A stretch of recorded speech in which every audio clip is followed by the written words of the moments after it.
It's 10 o'clock and it is March the 9th, and this is Lancaster Woodturners weekly coffee hour on Zoom. And my name's John Kelsey, and I'll be your moderator today. This is a show and tell morning, and I have some things I'd like to show, but I'll leave that until later in the hour. Anybody else have any announcements they want to make? No. I was just, I think I mentioned it earlier that I did a video with a quilter where we collaborated on the quilting tool. I made my copy or my version of it, and she tested it. And last night we made a video, and I posted the links to those videos in the chat. Okay, very cool. And Lancaster Club's monthly open shop is this Saturday morning, and also at Kaufman Kitchens. We've been getting about a dozen people coming out to those. And with a lot of very good opportunity both to teach and to learn. There's 4 lathes there. We get beginners coming out. The question of the week this week is, well, just how do you prepare a blank for turning? I hope somebody will give us a good lesson on that. We haven't been doing a whole lot of organizing of lessons and classes. We've just been letting it happen, and that's been working pretty good. So that's this Saturday 9 to noon at the club space. For those of you who don't live anywhere near Lancaster, sorry. This is what it is. But we're not doing Zoom from that. That's a deliberate decision to have. We have a hybrid meeting at the monthly meeting. We have an all Zoom meeting here Thursday mornings, and we have a no Zoom meeting on the monthly Saturday open shops. Although somebody usually takes some video. Ziegler's taken some video of the last one, which is around someplace. Ziegler, in fact, do you have the short version of that? Do you have that down to like a under 10-minute version you want to show? I think it's just about exactly 10 minutes, John. Okay, do you want to show it? I don't have it set up, but if give me a minute, I'll see if I can. Or we can do it another time as well. But if it's it was a cute little video, I thought I still yeah. I'll look for it. It only take a minute. Can I just make a comment about videoing or zooming at, like we call ours a hands-on meeting? And one thing we discovered, we bought the Rode mics, we bought the pair. So we've been doing it, and it's mostly just learning the setup. We've been doing it on the hands-on night, and it's really very discombobulated. But one thing we found really great is we put a Rode mic on an observer. So we have stations set up. We have multiples. In that night, we had a class on plus 3 lathes. And so the guy on the outside of the safety shield looking in, we put a Rode mic on him and put a Rode mic on the turner. And so they can talk, and then the Zoom land can pick it up. And it was a real hit. We've been experimenting with those things as well. The club has a set of 2 Movo lavalier mics, and I have a set of Ceramonics ones, which are wireless. They don't have any wire from the mic to the Dewey. So it's just a little thing that clips on your collar. So we've been experimenting with that as well. But we don't yet know enough about how to use them, and we have not figured out how to amplify them into the meeting room, although I have some thoughts about that too. Okay. Anybody else in this realm before we go to looking at what people want to show us today? David Sloan, did I see you on this morning? Yeah, there you are. Yeah, I'm here. Did Mike Dunbar show up? Yeah, there he is. I want to introduce Mike Dunbar. I'm going to put a spot. Mike, would you say hi for a minute? Hey there, how you doing? I haven't seen Mike Dunbar in many a year, but Mike Dunbar is a Windsor chairmaker par excellence and has written a book about it. And I don't know what else you do, Mike. It's good to see you. It's been a very long time. I happen to have 2 of your chairs in my house. One of them I sit at for breakfast every day. And they are the chairs, in fact, that you made for your Taunton Press book those many years ago. I remember. It has been a long time since we've seen each other, that's for sure. What are you up to these days? I'm retired. I mean, are you doing any turning, any furniture making? What are you doing? No, I hung it all up, and I simply retired. The one thing I've cleaned out all my equipment, sold everything off, and I'm now going through what I guess everybody our age goes through, the facing downsizing, moving to a smaller place, and so that's what's in my mind right now. So do you have a shop at all? I mean, where you live up in New Hampshire still, right? Oh yeah, I'm in Hampton. We had a fairly large school that we built and ran for several decades, And we sold that about 5 years ago and all the equipment. We live on the property, so I'm not far away. I moved some equipment into my garage and I do some work there, but largely I'm just retired and I'm enjoying it. Do you do any turning, for example, for fun? No, I have my lathe. That's the one piece of equipment I just can't bring myself to get rid of. I have a lathe. It's a 1947 Rockwell cast iron lathe that was made the same year I was born. And but I don't do much turning. No, it's a little messy to do in the garage. My wife would not like it. But one thing I did do when I retired, I realized there were so many people who had not taken a class with me but wanted to. I recorded my sackback class and I have it up on YouTube. And if there's anybody's interested, it's the channel is the Windsor Institute. And it's I think a 14 part series. It takes you from the beginning all the way through making a chair. So in one of those chairs, Windsor chairs, like the style you make, the sack back and the other ones, and the continuous arm, how many turnings are there typically in a chair like that? What was it, 11, I think? I'm going to look at a chair. 1, 2, 3, 7, 4, 6. So 7 and 6, whatever that comes down to. That's 13. That's 13. Okay, yeah, so 13. I was a chairmaker, not a mathematician. But yeah, and I used to do all my turnings. I was very fast on the lathe. I did a baluster leg in 6 minutes, and every week I made 2 chairs. So the first morning was spent on Monday morning was spent turning the parts for the 2 chairs. Huh. Any questions for Mike? Any of you have Mike's books? I do. First off, I admire anybody can do anything in 6 minutes, because it takes me 20 minutes to get going or something. Anybody else? Any questions for Mike? Comments? Yeah, I have a question for Mike. Can you hear me? Yeah. Yes. Yeah. Yeah, Mike, I demonstrate on a foot-powered treadle lathe once a year at this craft festival, folk festival in Pennsylvania. And, there's a Windsor chairmaker that's across the way from me. And when I look at the detail of his turnings, and I look at the capability of that lathe that I'm working on, I'm wondering how in the world did they manage to get such fine work out of a relatively primitive 2-point between two crude centers. Yeah. I don't know. I guess they must have been good at it. Now, is it a reciprocating lathe or is it a? Yes, it is. No, it's not a reciprocating lathe. It's got a flywheel and it's a rotary motion. But even so, the thing vibrates a little bit, and getting a really fine cut is very, very difficult to do.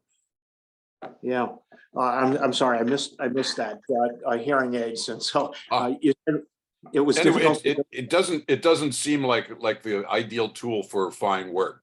We've actually, John has shown a video here for some of the people to see in the past, but it's crude. It's not at all as refined as the bearings in a modern lathe. And I'm just wondering how quickly they could produce a fairly complicated stretcher, for example, or leg that has some pretty fine detail in it. Yeah, I don't know about American Windsor chairmakers, because the American Windsor chairmakers went out of business long before photography and motion pictures. But there's a fairly good record of English bargers working. Now, these are guys that went out in the woods. They set up a pole lathe, and you want to talk about crude. I mean, they just would basically dig a couple of holes in the ground and put in the uprights, and they crank these things out at incredible speed. And I've seen pictures of them working. They just were very fast.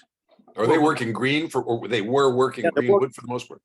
They're working green, and they're doing it full time. Anything you do full time like that, you're going to get very, very fast at, and especially those guys did full time for their whole lives. Right, So, that's true. Well, as Richard Raffin once said, he said, once you make 1,000 of something, you get pretty efficient at it. yeah. Right. And that's the way I was with my chair legs. That's why I could do a baluster leg in 6 minutes. You know, I basically took me a couple hours to do the parts for 2 chairs. And but yeah, these guys were incredibly fast. They go into the woods, they buy a beach stand from a farmer or from a landowner. They go in, they drop the trees, they split up the blanks out of beech, out of green beech, and then they just spit these things out. And I have someplace some sort of record of how much they did, but it was incredible. We're spoiled. Yes, yeah. You know, well, around here, the Philadelphia chair makers would get their parts from bodgers. These guys would go in the woods in the wintertime and come out in the spring with a wagon load of parts. Yep. Yes, chair making was not, it was a division of labor. Chair makers made chairs. They bought the parts from turners. Yeah, which is a totally alien to us these days. Right, right. Yeah. Yeah.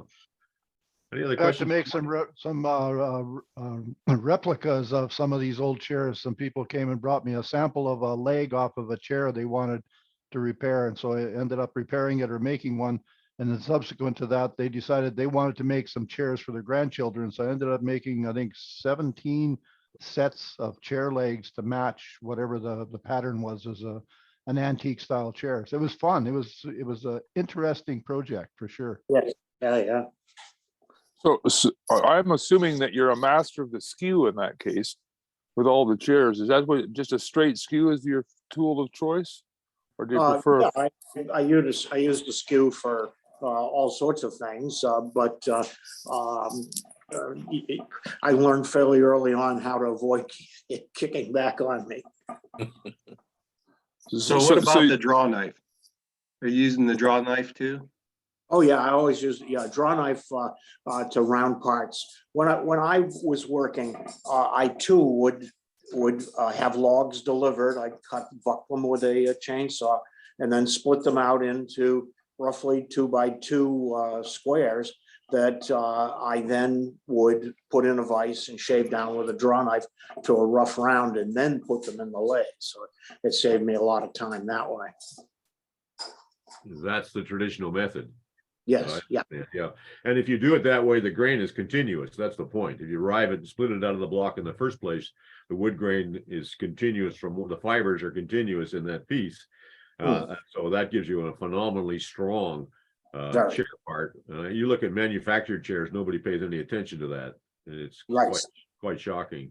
Yeah. Yeah. When you see a part in a new chair that breaks, it'll break along the grain. If an old chair breaks, it's a shear. It's across the grain, and it takes a lot more to break it. So. Yeah. Mike, did you bend the arms and back as a continuous piece? Yep, it did. Yep. Again, if you go out and you look at that YouTube series, you'll see me bending in there. I used to do that at a folk festival every year. Yeah. I built a steamer and I took it there, and wheel makers and chair makers and all, they all brought their parts to me, and I got to use their jigs, of course, their forms. But yeah, I did a couple Windsor backs. They were fun. Yeah. We when we had our school, we would have 18 students at a time in a week. And so when we bent our own parts plus the 18 twice, so 36, we were bending some 40 to 45 pieces at a time. And so we had an operation where we had multiple bending templates, bending forms set up on a table, and 2 people were bending their parts at a time. It was a real operation. Yeah. Did you also make spinning wheels? No. Because it's the same set of turnings, basically. Yes, yeah, spinning wheel makers and people doing spinning wheels and chairs often bought parts from the same people. Is your book still in print?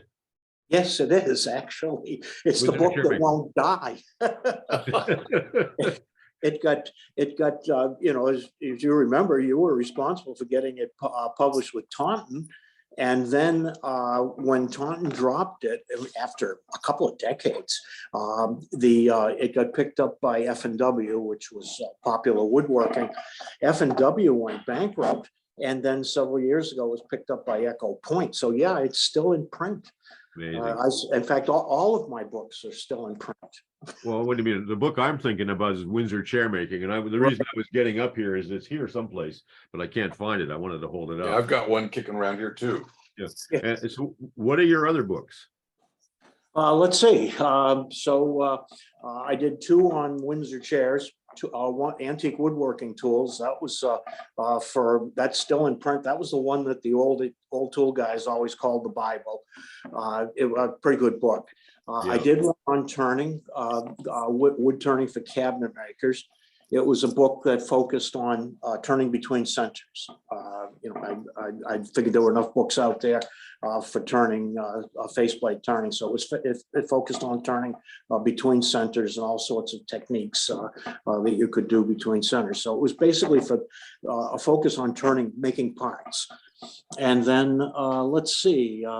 I did one on Federal Furniture with Taunton Press as well. Oh, I remember that. Yeah. Yeah, and then I did one with Rodale. It was a project book, and I'm missing something in here, but there's another one in there.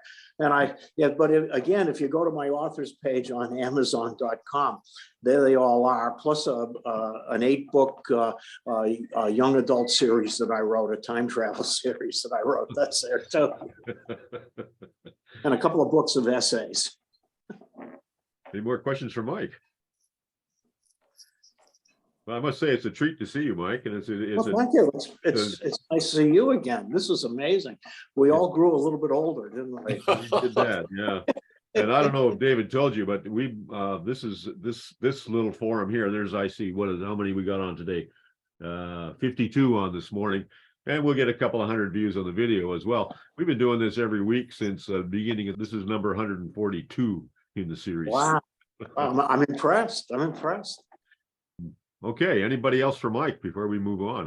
I didn't realize you were actually going to make it today, or I would have been more prepared. I would have had your chair here to hold it up, or I actually have a. Oh, I'll tell you what, I'll hold one up. I'm sitting in a chair. So Can you see it? There it is. Yeah, that's a Mike Dunbar sackback.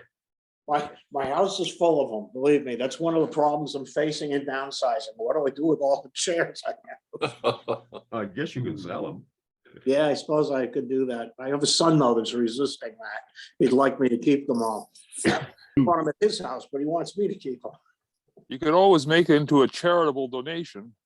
Yeah. That may be the possibility. Okay, well, thank you very much, Mike. It's really great to see you. You feel free to return anytime. I'll put you on our list if you like. Yes, please do. I will do that. Yeah, we're here every Thursday morning. Yep. Let's go to our regular order now. I can see we use raise hand here. We got a bunch of raised hands. I'm just going to go down the list. Barry, what do you have today? I have a basic question, if you will, and that is, how many out there worry about aligning the numbers on their chuck jaws? You know, 1, 2, 3, 4. I haven't found the difference. I've discovered after I've turned something that I had number 3 on number 1 or whatever. And other than like on the stronghold, we have the little pin that limits your opening. If somebody can comment on something they've noticed that was different when they didn't have their jaws aligned. Well, I'll tell you right now, on these ditzy little things I make, which I'm going to show you later, I always mark where the number 1 jaw is on each workpiece. And I always put that because there's a lot of workpiece in, workpiece out. You know, there's 2 parts here. Now that's not what I mean, John. I'm talking about, you know, if your chuck body has number 1, 2, 3, 4 on the scroll jaws, do you worry about putting, for any given set, if you're putting on some number 3 jaws, for example, do you worry about making sure number 2 goes on number 2 and so on? I would, yes, I do. And I've noticed I'm guessing that nowadays where they cut these things with CNCs, it might not be as important maybe as in years past, but I know that with you use like record power jaws with a Nova chuck, and one is a right hand righty tighty and the other one is righty loosey. The record power says put the 1 on the 1, the 3 on the 3, but reverse the 2 and the 4, because the concentric ring, there's some issues there if you try to put them on in the same order, and I found that to be true. Yeah, I found the same, Mike. I can't remember the model numbers of the chucks, but when you think about it, the scroll is actually a spiral screw, and all of the chuck pieces have to have the complementary shape, for lack of a better term. And if you mix them up, they'll still work in and out. But I've actually put them on wrong, and I've found that the wood wouldn't clamp properly. And by moving them to the right location, it would. And when you're trying to do things at a perfect circle, that's when I noticed it. When I set the tenons at a perfect circle, all of a sudden, one jaw wasn't touching, and I couldn't understand it. And then I looked and found out, oh, I got number 2 and number 4 mixed up. I put them on right, and I've never had a problem since. So it's noticeable. So there are different pieces of this question, I guess, Barry. So one is if you limit it to the jaws, and then the other parts of the chuck, which are also numbered, have an effect too. And I think that's what some of the others are referring to. The slides, if you pull the slides out and look at them, each one is actually different and meant to go in sequentially. And if you put those out of order, that's probably the biggest thing you can screw up. And then you will never grip tightly because they will not align themselves. Right. The jaws themselves probably less of an issue. I'm talking about putting the jaws on the numbered slides, not putting the numbered slides in the chuck body. Right. I just wanted to separate the two issues. So, and some chucks, of course, don't number the pieces. So one ways don't tend to number their jaws, and you can put them in any which way. But I think maybe Mike Peace hit it on the head, or whoever said now that these things are CNC'd, the difference in the cuts are probably less than it used to be. But they still swear by the fact that you should put them in order to match if you really want a perfect circle. I can speak to this one as well, because I put a lot of research in the chuck chapter in the lathe book. But on the bottom jaws, it is imperative that they go in order and or reverse order, depending on whether you're taking them out or putting them in, and that they go in the appropriate key way that is so numbered in a lot of chucks. The top jaws used to matter and still matter in inexpensive chucks that are made in India and places like that, because they machine the top jaws by attaching them to the chuck you have and machining them to fit. So if you buy other jaws from that manufacturer, they probably won't center in your chuck. In most Western or higher price chucks, shall we say, it really doesn't matter. You can put the top jaws on willy-nilly. And in fact, most of the manufacturers have started to make them from what's called sintered metal, in which you use powdered metal in a die, which makes it into sort of like clay after you mold it. And then it's put in a sintering furnace and fused into a jaw, usually with a nitrogen atmosphere or sometimes hydrogen atmosphere that leaves it very shiny and very nice. But top jaws really doesn't matter. What's the difference? What do you mean by top jaw and bottom jaw? The top jaw has a rack. The bottom jaw has a rack on the bottom that engages the scroll. And because that is a spiral, a thread in the flat, they must go in order to come to the center. But again, one way, and I would think record power as well, because I think they're made in the same factory. Maybe not. Mike would probably know better than me on that one, but they're also sintered metal as well. So again, the technology that's come along since early chucks is incredible. And we enjoy really quite accurate chucks at very inexpensive prices today. Thank you. The top jaw only has a locking mechanism that centers the jaw and puts it in the right place radially. Anybody else on this? Okay, Barry, does that help you out? Absolutely. What Ernie said confirmed what my, by accident and by disregard, has found to be true. I only have like Axminster one way and the Australian, what's it, Vicmark. And they all, when I put them on in any random order, when I close the jaws without work in it, they all come to get together exactly the same. There is no gap or premature bumping one against the other. They all seem to be interchangeable, except for the one way, which has, if you use it, has that little pressed in dowel in one of the jaws that you can choose to limit how far open the jaws will go. It has two settings. All three of the chucks you're mentioning there are what I call the pantheon of chucks. They're all excellent top drawer chucks. Yeah. Although I learned, and I guess a lot of others may have learned as well, that it pays to choose a brand of chucks and stick with it. You are going to end up with an awful lot of parts that you can't really interchange. I don't know if other people have that experience or not, but I've done that. I used to believe that, but now the chuck manufacturers don't have the same sets of jaws. And if you want kind of specialty jaws, you wind up buying a different chuck, is what's happened to me. And I have one-way chucks, and there's a space in there right around 3 inches where you cannot get the number 2 jaws and the number 3 jaws, or whatever the numbers are. Yes. There's a gap there, but the Nova chuck bridges that gap. So it's also kind of dangerous if you have 2 chucks that tighten one way and one tightens the other way. And it's frustrating at times. You pick up the wrong chuck or whatever, tighten it the wrong way, and piece falls out in your hand, or you vice versa. So John, for the bridging that size gap with one way, you go from talon to stronghold.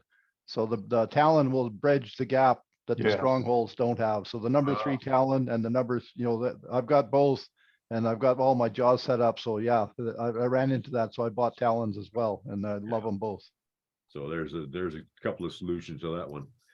Just before we leave the subject, John, I have a Nova chuck, and after, I don't know, maybe 15 years of use, the nut, the hex on the outside they have a roller or a pin on the outside, and the hex has actually started to wear out, so it almost won't turn anymore. I have to go and get another size of hex because maybe I've been overdoing the pushing or just trying to tighten it too much. But you can buy repair parts for that, Doug. Those are called pindles. They sell those repair parts. Yeah. What is it? What did you? What did you call it? Opinion or pindle? Pintles. PINTLE. Thank you very much, Mike. Well, okay. Well, here's the other thing. How many John? does a wood turner need? We had one guy on here who had 54 chucks. That was Bill Blazik. I myself probably have 7. Who will call 10? This is a question of how much wood can a woodchuck chuck. I mean, come on. Come on, Richard Raffin said you only needed 11, but I think that was before he downsized. John, I got about 13 or 14. John, I had a question for Barry. Yeah, go ahead.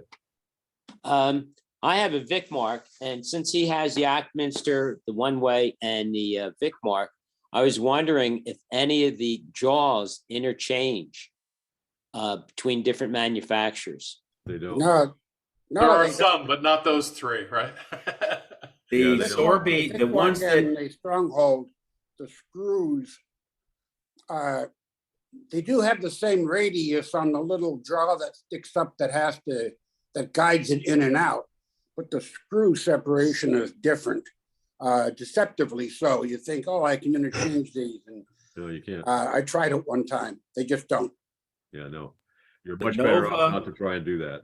The Novas, the Record Powers, and the Robert Sorby Patriot are all interchangeable with that exception that if it's righty-tighty, you have to swap the number 2 and the 4. If you're changing jaws between the, but the fittings are exactly the same. Does anybody know if the Vic mark matches up with any other brands of jaws? Don't think so. I don't think so either. Okay, thank you. Okay, any more on chucks this morning? Gonna move along then. Randy, what do you have today?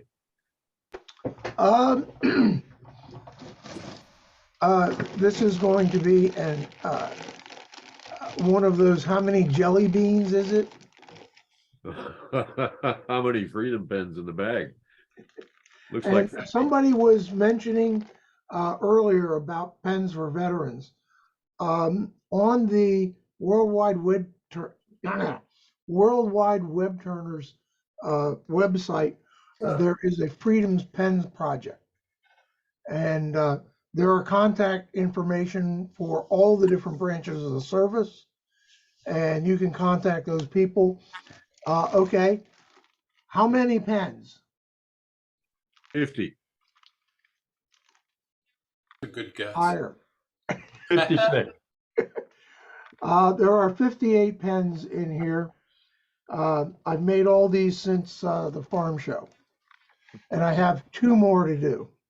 So you must have got over COVID pretty well, I hope. Yeah, I did. Randy, how long does it take you to make a pen from beginning to end? Probably about 2 to 3 hours. Most of the times, if I'm making these pens, I will make several at the same time. So I'll do the glue up of maybe 5 to 8 pens at one time. So if you take your total, kind of make a batch kind of process. so if you make a batch and the amount of time for that batch divided by the number of pens, what's the answer? Ignoring drying time, probably about 3 hours. Per pen? Yeah. Okay. Wow. Hey, I'm with you. I'm with you, Randy. Takes me an hour to make a bottle stopper, okay? Our club usually participates in turning for the troops. Is that a different program? The Turn for the Troops is a woodcraft program. It is a woodcraft. Okay. We usually go through woodcraft. I didn't realize it was their program. Okay. Yeah. Yeah, it is. Okay, is that it from you, Randy? That's it. Okay, thank you. David Sloan, we haven't heard from you in a long time except for your introduction to Michael Dunbar. What are you going to show us today? Well, I confess to being primarily a bowl turner. Everybody is showing these really fancy, well-engineered things, but I'm humbled by that. But I'm a bowl guy, and part of the reason I'm a bowl guy is because I'm also a potter, and I have a very affinity for bowls. So I have this. I was fortunate enough to. Can you see this? I can't see myself on the. Lift it up higher.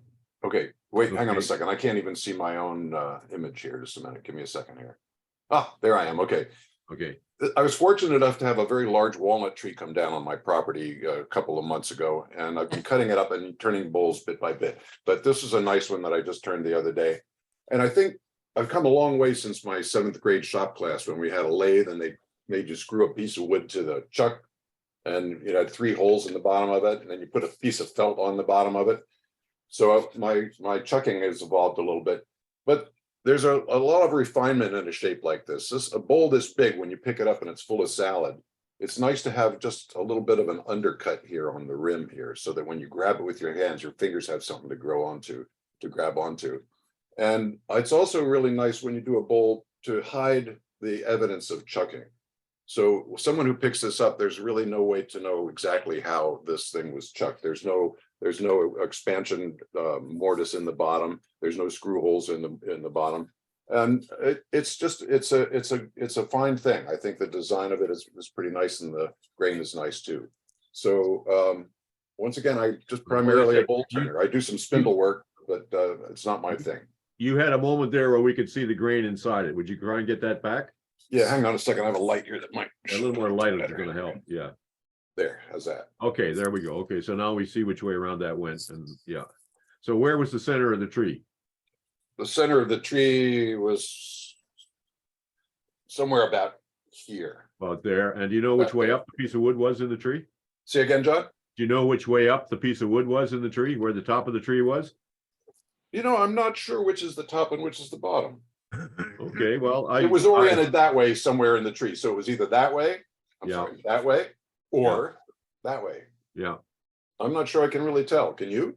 No, I can't. I'm just remembering Tosho talking to us about that many years ago, that was like critically important to know how the wood grew and to put it the way it grew when you could, and like that. And I know you're going to get some kind of evil spell if you put it the wrong way. But you know, I think if the bull's facing you either way, it doesn't really matter. And you know Toshio, and so do I. So there's some spiritual element to everything that he has to say. Yeah, you a dead nut. Can I ask a question? You said you're you also do ceramics. I do.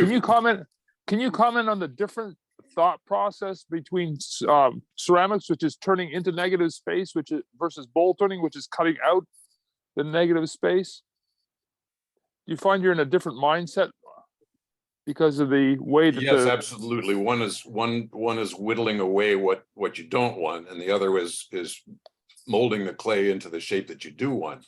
I guess I haven't really intellectualized much about it, but I think the thing that's very frustrating about turning, that's nice about working with clay, is that if you botch it in clay, you can usually recuperate. If you take too much off in the wood, you don't have it. You can't put it back. You know, the clay is a plastic medium, and the wood is not.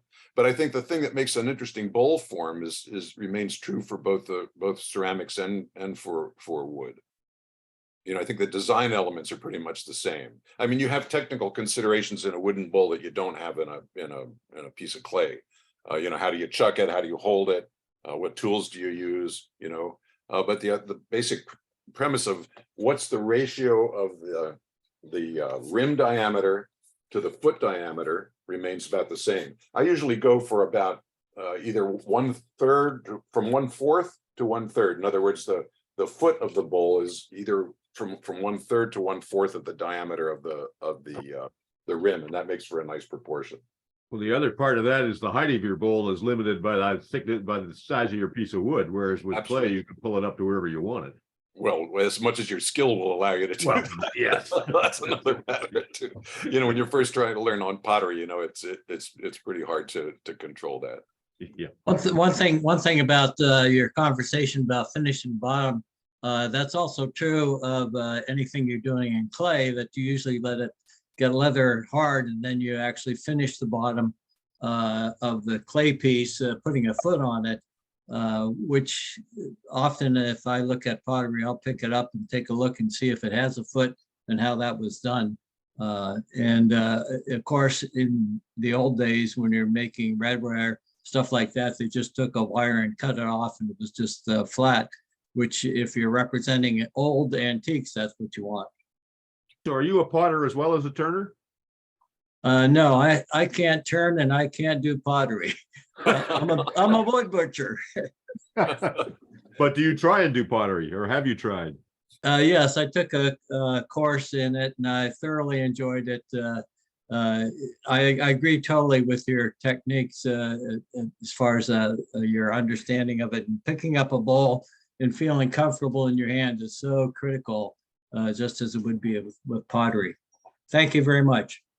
Sure. My mother was a potter and I grew up with it, but I never could turn on the wheel. I never mastered throwing. I tried a lot of the times. I got lots of messes. It's fun. It's nice to go back and forth between the two, and you really do appreciate it, the forms, the subtlety of forms, ceramic forms. You know, I think a lot of wood turning is based on ceramic forms. You know, you look at some of the people like David Ellsworth, who's a former neighbor and a good pal. You know, a lot of his closed forms, hollow forms, are based on ceramic forms. Well, he studied ceramics at university before he became a woodworker. Did he? I had no idea. Yeah.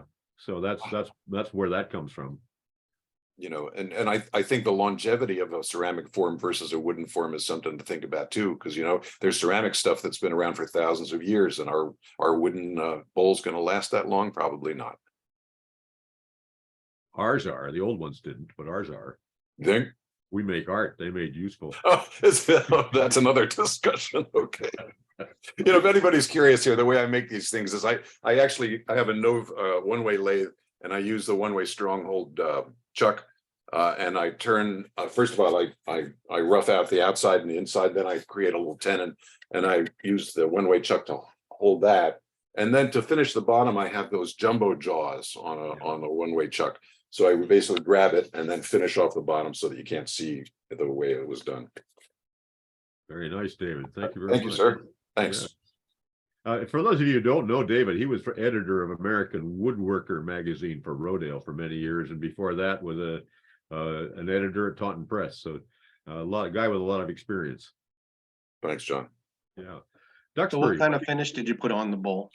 You know, on that one, I think I used a Minwax antique oil finish, and rubbed on about maybe 7 or 8 coats of that.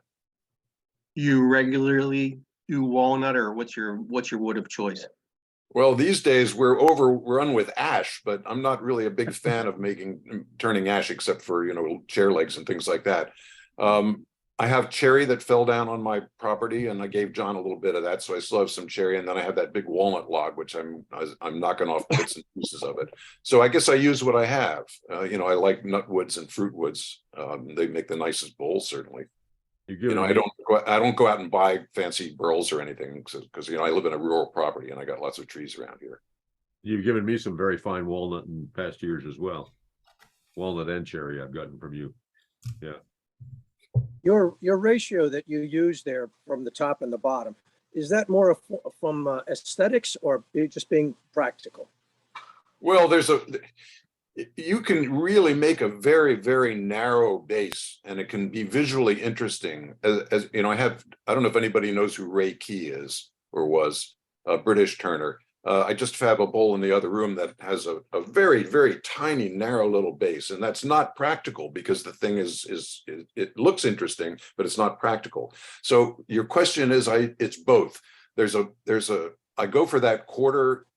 In other words, whatever the diameter of the top is, I go from a quarter to a third for the base.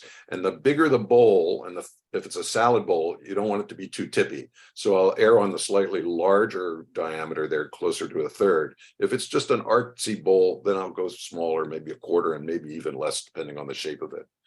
But, you know, you want to, if it's a functional bowl, and I'm a functional guy, you know, you want it to be stable and also to look good. So to answer your question, it's both aesthetics and practicality that factor into it. Thank you. Anybody else? Okay, Duxbury, what do you have today? Ooh, well, I thought I'd show a triangular bowl. Can you? Huh, how'd you make that? Aha.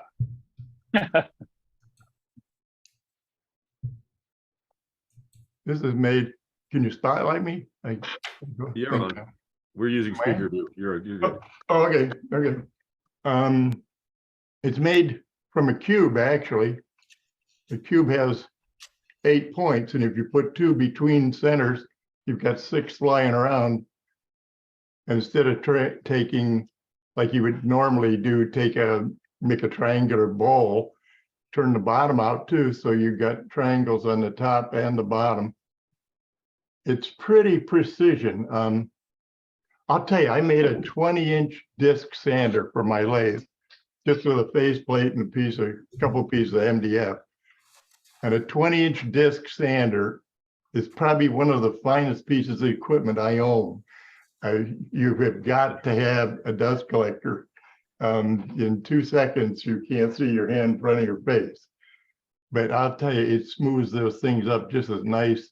Also, if you put a big sanding disc on your lathe, a regular 20-inch sander turns, I don't know, 3,000 RPM. It's screaming, and you're afraid to even touch it. You can turn this down to 800 RPM, and you can do your fingernails on it. It really, Although if you don't watch, you could take your finger down to the first knuckle before you know it happened. But anyway, that's one of my fun things. That's a great one. That's a really good one.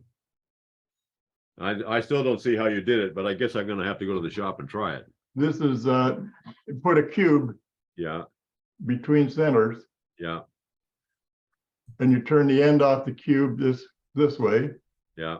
and you turn the end off the cube this way, and you end up with 6 points flying around. That's the piece I was missing, was turning the end off. Now I see what you did. Yeah, so you put the bottom in here. Yeah.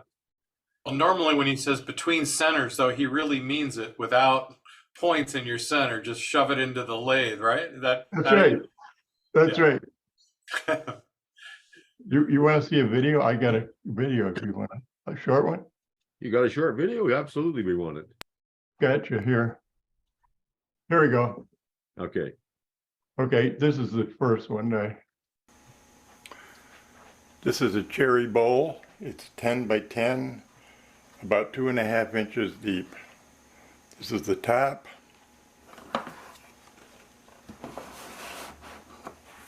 This is the bottom. And when you flip it over, it becomes an oval bowl. Dexter, you're incredible. And when you flip it back, it becomes a serpentine bowl.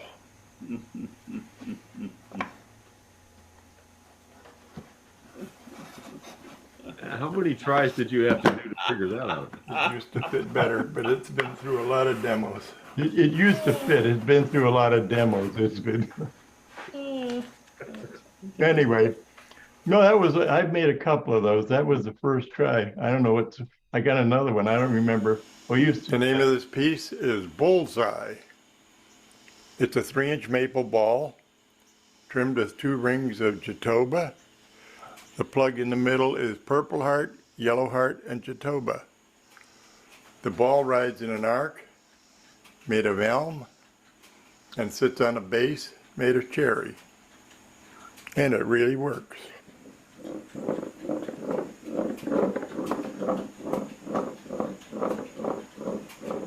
There's something fascinating. People love to see those things roll. But,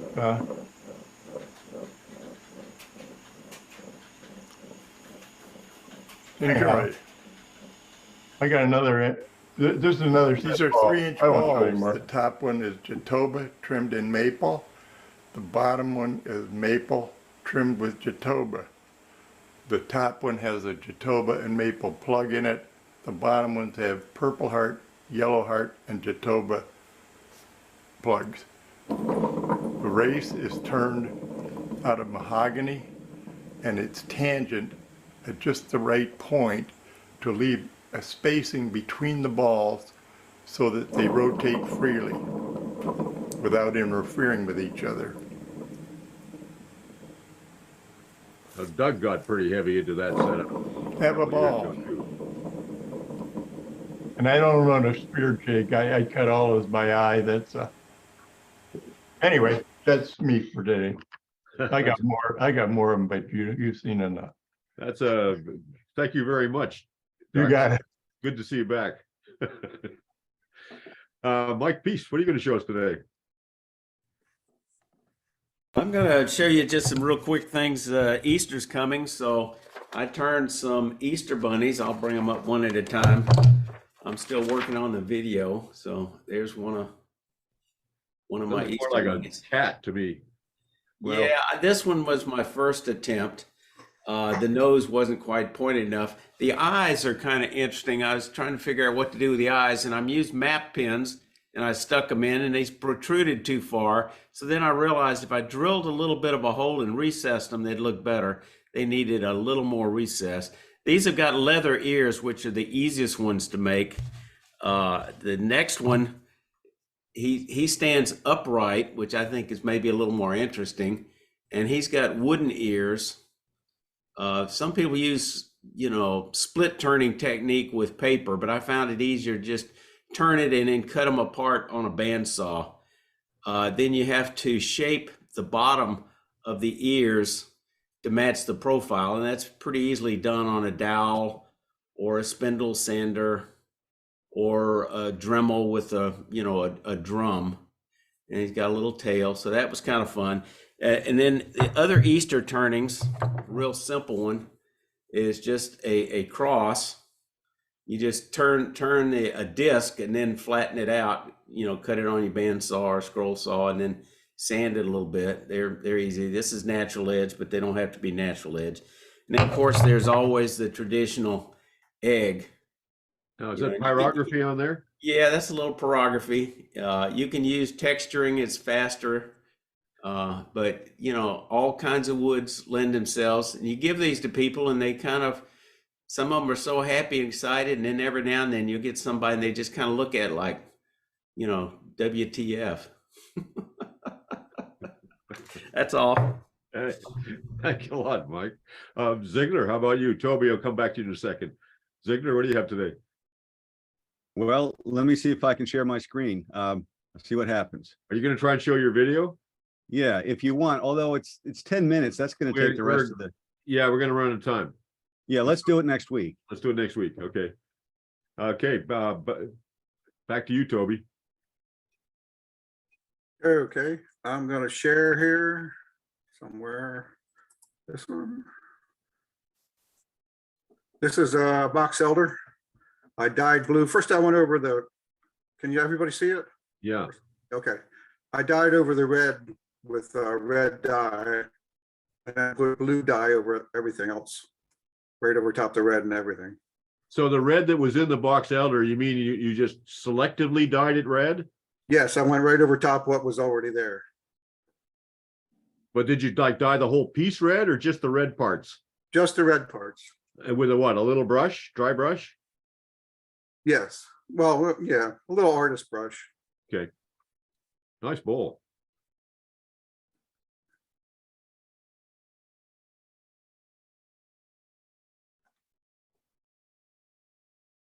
And then this last photo, someone contacted me that their neighbor was having their chestnut tree cut down and it had some burls on it in different areas. And he asked me if I would want to use it. And I said, well, sure. So he had him bring it over to his backyard here. And I went a couple days later to cut it up. He wasn't there. And my first cut was right across here. And of course, there was a nail in there.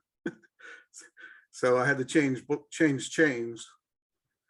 And after that, it was just a matter of deciding where to cut and cut different pieces up. Took me about 2 hours total. They said this weighed about 1,500 pounds when they brought it over on the forklift. What kind of wood is that again? Chestnut.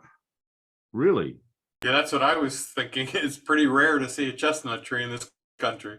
Well, it could be a Chinese chestnut. I don't know. I didn't see it growing, but there were little the burrs laying around. Horse chestnut. It wasn't horse chestnut. Yeah, I have a plank of that, so that's pretty nice. But anyway, is the wood soft?